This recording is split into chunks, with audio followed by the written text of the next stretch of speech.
People who come here are economically productive. Many people who come here are working and are contributing. The point Theresa was making in her speech is that you do have to look at all of the economic arguments around migration.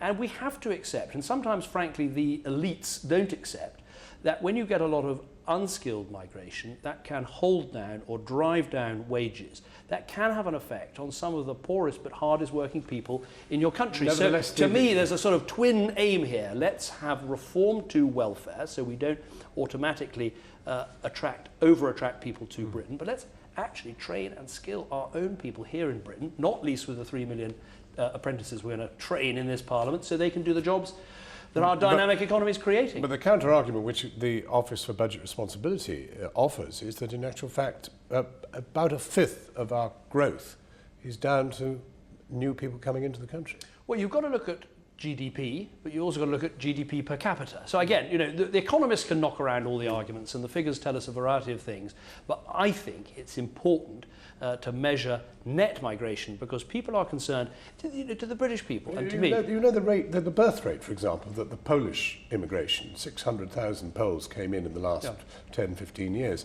And Britain is right up there now in one of the most satisfactory birth replacement. No, it is. We have one of the reasons. And can we do without that? Well, no, look at Mrs. Merkel. She's having to bring in refugees. Yes, but there's a very big difference between Britain and Germany, which is that Germany has a declining population. We have a growing population. Our birth rate is at replacement levels. So we don't need to have another big wave of net migration to Britain.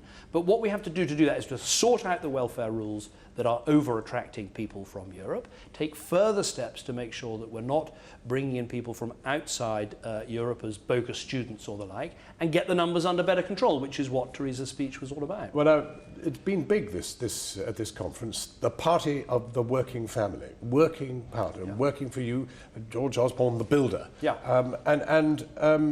Yet you are penalising the very, very poorest of those working families. Well, that's not the case, actually. If you look at, let's take 20% of them. Well, first of all, let's take the lowest paid people. The lowest paid people are going to benefit from the national living wage, so that is a 50p increase next year per hour, a £20 a week pay rise for the lowest paid people.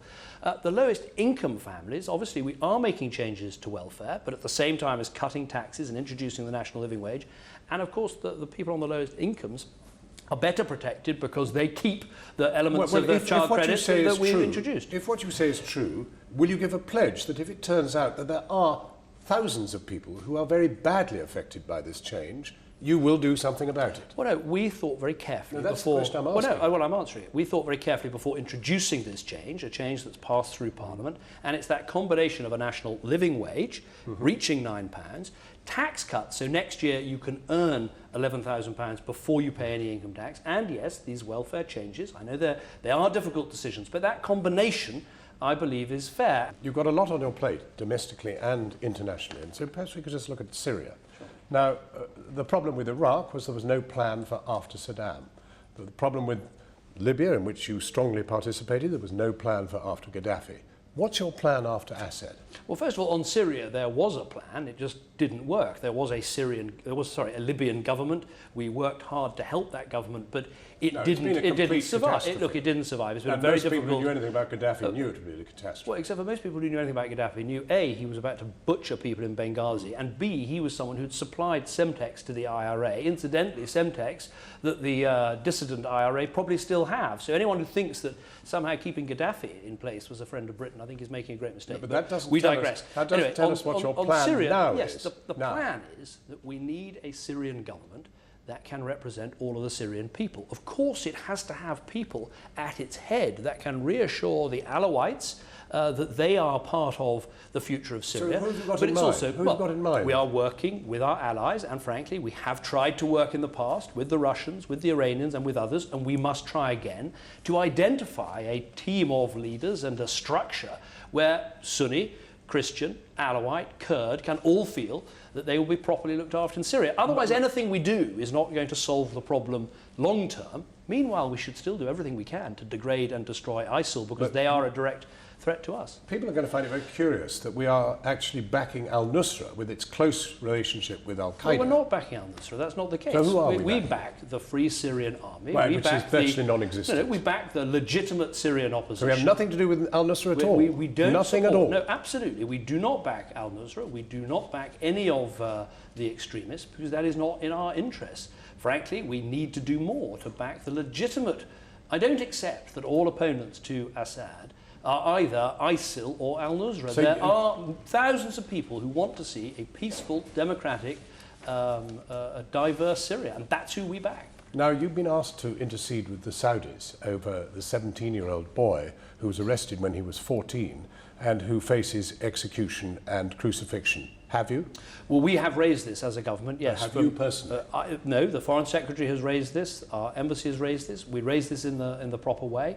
I'll look to see if there's an opportunity for me to raise it as well, but we oppose the death penalty anywhere and everywhere, and we make that clear in all our international contacts. Well, but that's curious because we, in November, did a deal with the Saudis that we would back them joining the Human Rights Council of the United Nations, providing they backed us. Now, this sounds a bit squalid for one of the most human rights abusing regimes on earth. Well, Saudi Arabia is a member of the United Nations, but we completely disagree with them. Well, why did you want them inside the human rights? Well, we completely disagree with them about the punishment routines, about the death penalty, about those issues. Well, why did we do this deal then? I mean, they're not the right sort of people to be doing any sort of a deal on human rights. No, well, we totally oppose their record in that area. Why did we do it? Well, I say we totally oppose their record. No, but why did we do it? Well, I've answered the question. Well, that isn't an answer, is it? I mean, we had done a horrid deal. It was very well exposed in the Financial Times. We have a relationship with Saudi Arabia, and if you want to know why, I'll tell you why.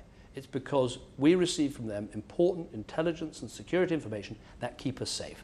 I could come on your program, John. Well, let me just give you an example. Yes, are we sure that they are not actually, some elements of them, within the clerics and elsewhere, the Wahhabi radicals, involved actually in fueling the very people we're trying to defeat in ISIS I will answer that of very directly because I think you're asking a very important question. But the reason we have the relationship is our own national security. I can think of one occasion since I've been Prime Minister where, a bomb that would have potentially blown up over Britain was stopped because of intelligence we got from Saudi Arabia. So, of course, it'd be easier for me to come on your programme and say, well, I'm not having anything to do with these people, it's all terribly difficult, etc., etc.